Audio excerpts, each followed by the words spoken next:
la clave ahí es ubicar esos llanos.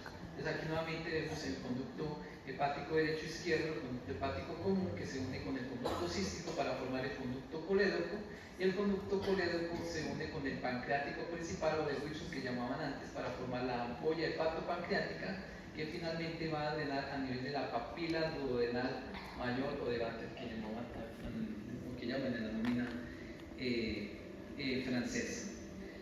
En algunos preparados cadavéricos, pues ustedes ven ahí la serie de conductos, pues es diferente la disposición de esos conductos. Sin embargo, acá ven ustedes conducto hepático derecho, el izquierdo se unen para formar el hepático común.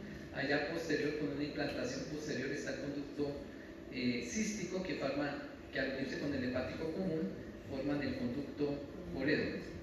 Y aquí ven ustedes la disposición de la arteria cística. Ven ustedes acá, pareciera que se originara acá de la rama izquierda, pero si ustedes miran acá, es una división de la derecha. Aquí ven la derecha y aquí la izquierda. Miren usted que tiene un recorrido bastante largo por detrás del conducto hepático común. Inclusive aquí da una rama para que esta rama que se continúa acá, pues es todo lo que tiene que ver con la rama derecha, la arteria hepática derecha que va hacia el líquido hepático.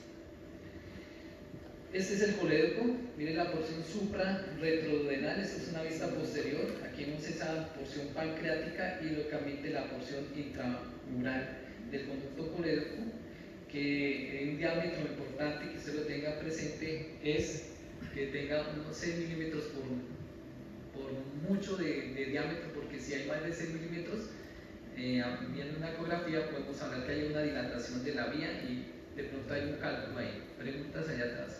Por eso tengo pregunta, ¿podría repetir lo del triángulo de Calot-Lewis? Listo, mucho gusto. Acá atrás le devuelvo.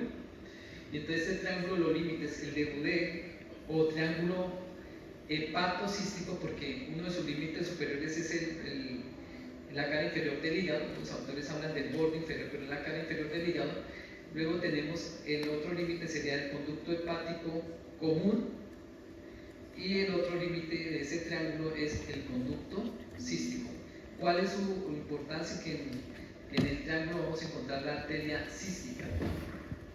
Y tenemos otro triángulo que es el triángulo cistohepático, porque ya no incluimos al hígado como límite, sino el límite superior estaría dado por la arteria cística, el límite inferior izquierdo derecho estaría dado por el conducto cístico y el inferior derecho por el conducto hepático común. Entonces son los preparos anatómicos desde el punto de vista de esos trígonos o triángulos para que los tengan presentes para el futuro.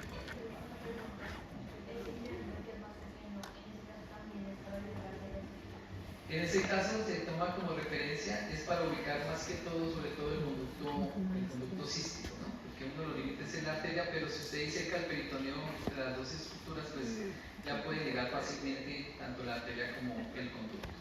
Y aquí en esas colangiografías podemos ver los conductos. Mira, acá está la vesícula biliar, aquí está el conducto cístico, aquí está el hepático común. Los dos se unen acá para formar el conducto colédoco. Y tenemos la vesícula biliar, que es un órgano anexo al hígado, cuya función importante es almacenar la bilis que produce el hígado. Y entonces cuando consumimos las grasas, ustedes recordarán que se produce la colecistoquinina, y entonces esa colecistoquinina lo que hace es que contrae el músculo liso de la vesícula biliar, y eso hace que la bilis salga y desdoble las grasas en pequeños micelos para que puedan ser absorbidos. La bilis siempre digo que es como un jabón, ¿no? Entre más espeso ustedes tienen un jabón, cuando se lava un plato con grasa o una cosa, pues fácilmente la retira, la desdobla. Si es un jabón muy diluido, uno va a comprar este jabón que es más económico y sale más diluido, pues es más difícil desdoblar las grasas. Lo mismo pasa con la bilis. Entonces los pacientes que se les retira la vesícula pueden seguir viviendo, pero entonces esa bilis va a ser más diluida porque pasa directamente, no se almacena, no se condensa, y entonces no van a tener una adecuada absorción de grasa, van a tener esteatorrea, heces flotantes, trastornos gástricos. Por eso después de una cirugía de vesícula, lo importante es la recomendación de los pacientes, la dieta, la nutrición y el bajo consumo de grasas. La vesícula biliar aproximadamente tiene 10 a 12 centímetros de longitud, tiene un fondo, tiene un cuerpo, tiene un cuello, y en el cuello aparece una estructura que se llama el infundíbulo o bolsa de Hartmann, también le llamaban anteriormente, donde por su disposición anatómica pueden clavarse cálculos biliares que podrían en dado caso obstruir el origen del conducto cístico. Y este conducto cístico, si ustedes ven, es la continuación del cuello de la vesícula biliar, tiene una serie de válvulas espirales, las válvulas espirales del conducto cístico que son en forma circular y que le dan pues ese aspecto que ustedes ven ahí de válvulas semilunares dentro del conducto, que facilita también la salida de la bilis.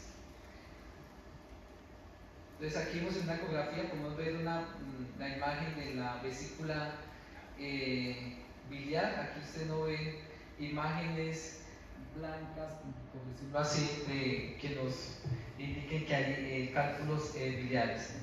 Hay vías biliares intrahepáticas que vienen de los segmentos hepáticos. Entonces los del lado izquierdo, el 2, el 3 y el 4 forman el conducto hepático izquierdo. El 5, 6, 7 y 8 forman el conducto hepático derecho. Hay un conducto hepático derecho, anterior y posterior formado por cada uno de estos segmentos, de estos conductos que vienen de los segmentos. Entonces miren, el 8 y el 5 forman el conducto hepático anterior derecho. El 7 y el 6, esos conductos que vienen de esos segmentos forman el conducto hepático posterior derecho, que se unen a la vez y forman el conducto hepático derecho que veíamos dentro de las vías biliares extrahepáticas. El 2, el 3 y el 4 se unen para formar el conducto hepático izquierdo, y el 1, que se considera porque drena, puede ser al derecho o al izquierdo, llegaría a formar aquí el conducto hepático izquierdo. Entonces miren, aquí vemos el conducto hepático izquierdo, el derecho, con sus ramas anterior y posterior, con cada uno de los segmentos. Estos son los segmentos de Kuinau, que es más que todo informativo. Y hay unas clasificaciones de Blumberg con respecto a la formación del conducto hepático común, en la cual ustedes ven que esos conductos intrahepáticos tienen varias confluencias. Aquí ven cómo los derechos se unen para formar el derecho, el izquierdo pues viene de los otros segmentos, pero hay muchas variaciones anatómicas que también desde el punto de vista quirúrgico es importante tenerlas presentes.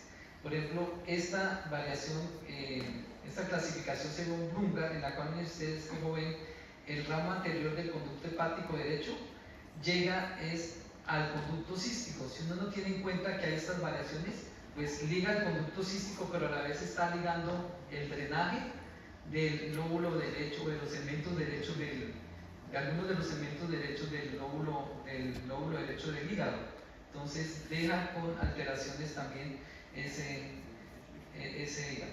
Y cuando uno hace investigación de los distintos conductos, uno puede verificar esa información en este estudio que realicé, que está publicado. Vemos la disposición de esta clasificación. Ustedes ven la similitud de las imágenes de los conductos hepáticos derecho e izquierdo con esta imagen que está acá. Voy a pasar rápidamente. Aquí ustedes comparan y uno va encontrando esas variaciones anatómicas de esta formación que tiene la misma forma. Mira aquí todos los conductos intrahepáticos, cómo drenan todos para formar, no se unen, sino que llegan casi directamente a formar el hepático común. Mira, ustedes ven acá muchos conductos, aquí igual, y por último aquí este conducto hepático anterior derecho, cómo está drenando al conducto colédoco. Entonces a veces si se liga aquí el colédoco en la cirugía, pues estoy cortando el drenaje de los segmentos 5 y 8 del lóbulo del lado derecho del hígado, ¿no? Entonces, miren, hay que tener por eso importante ese estudio de las variaciones anatómicas con sus diámetros, porcentajes, que es importante en población colombiana, como les decía, realizar. También hay variaciones del conducto cístico en cuanto a su implantación, ¿sí? Puede ser en espiral, puede ser hacia posterior en espiral, implantaciones cortas, doble sistema cístico. Entonces ahí vemos cómo este conducto cístico tiene una implantación alta, es decir, pega directamente al hepático común. Una implantación larga, baja, también importante. En espiral posterior, mire, se va por posterior, también importante, no podemos encontrar esas variaciones en el anfiteatro. ¿Sí? En espiral anterior, o sea, por delante del conducto hepático común, en paralelo con el hepático común, aquí vemos la arteria cística, y una implantación anterior con respecto al conducto hepático común. Patologías de las vías biliares, las más relevantes, les van a tener una clase importante donde hablar de patologías, pero los cálculos biliares que pueden ocupar cualquier parte de las vías biliares. Todos estos cálculos, si hay un cálculo a nivel de la ampolla, pues va a producir pancreatitis. Una de las causas principales de pancreatitis en población colombiana son los cálculos biliares a nivel de la ampolla, porque no permite que salgan los jugo pancreático y entonces eso termina en una pancreatitis. Decíamos que es un órgano de carnes y entonces algunos simógenos se activan ahí en el páncreas y empiezan a inflamar el páncreas. Y la obstrucción también a nivel biliar. Se extrae la vesícula biliar, policistectomía lo podemos hacer por laparoscopio o abierta.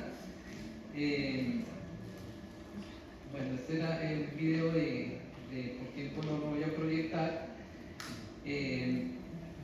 Y todas estas estructuras las podemos evidenciar también en la parte de imágenes, tomografías, resonancias, la cual miren acá ven ustedes la vesícula biliar, aquí ven ustedes la arteria aorta abdominal, aquí están a ver la arteria esclénica, mira aquí está el vaso, aquí estaría el estómago, y aquí estaría lo que tiene con el tronco celíaco, con la arteria hepática común, que finalmente da la hepática propia y pues va a dar las ramas pues, intrahepáticas.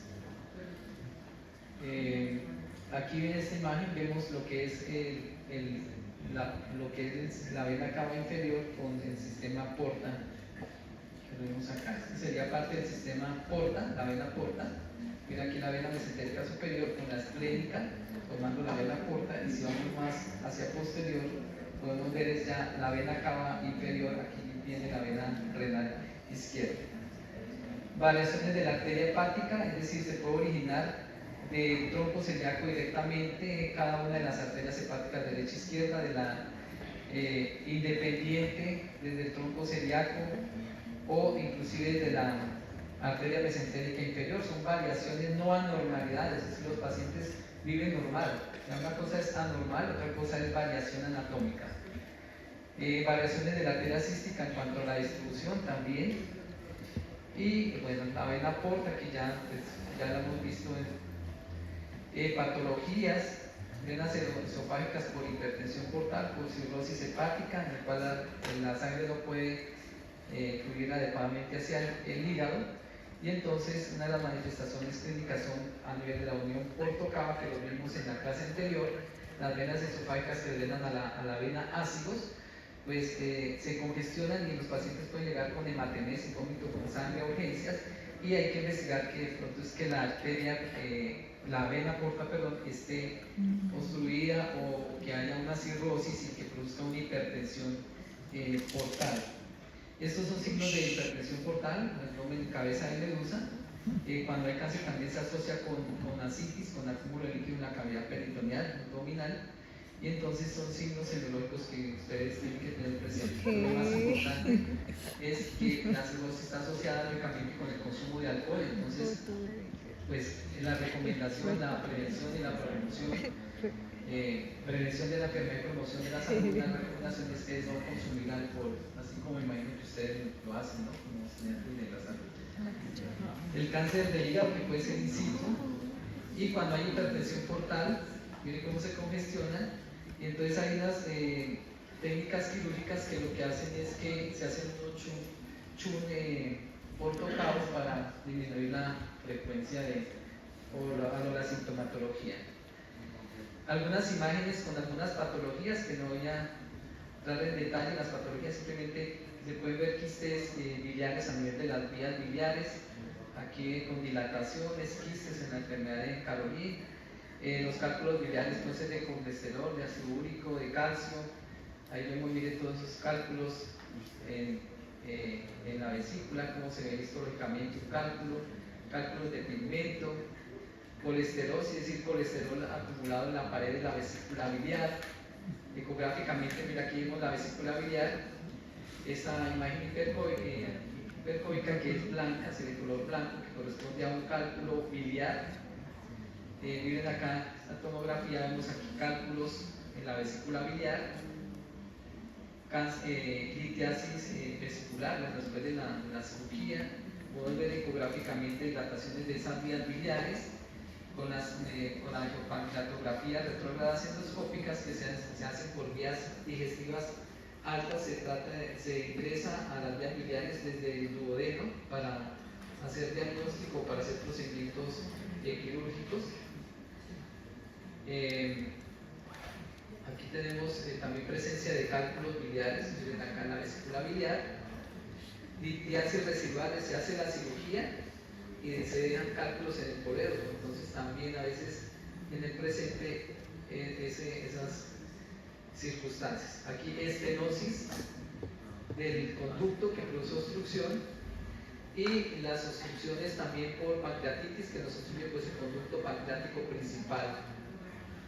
Se hacen dilataciones con balón y también se pueden colocar o sea, como un tubo dentro del conducto para dilatar la vía y que los ácidos biliares puedan circular. Y por iatrogenia, mira acá, como dice un residente especializándose con algunas malas técnicas, mire, deja un poco de clip de estructura dentro de la cirugía con daños estructurales que ve uno en medicina legal que a causa de morbilidad y mortalidad en pacientes quirúrgicos es por desconocimiento y por mala técnica quirúrgica y por desconocimiento de qué, de variaciones anatómicas. Parásitos también, como los ascaris, pueden ustedes encontrar en las vías biliares, ¿no? Los pacientes manifiestan, consultan por dolores que uno piensa pues que son cálculos y resulta que son parásitos. Neumobilia, ven ustedes esas imágenes radiolúcidas a nivel de la vesícula que producen dilatación, es decir, aire en la vesícula, sangre también por traumas. Y aquí vemos cómo también la hepatitis crónica puede llevar a la cirrosis y finalmente a un cáncer.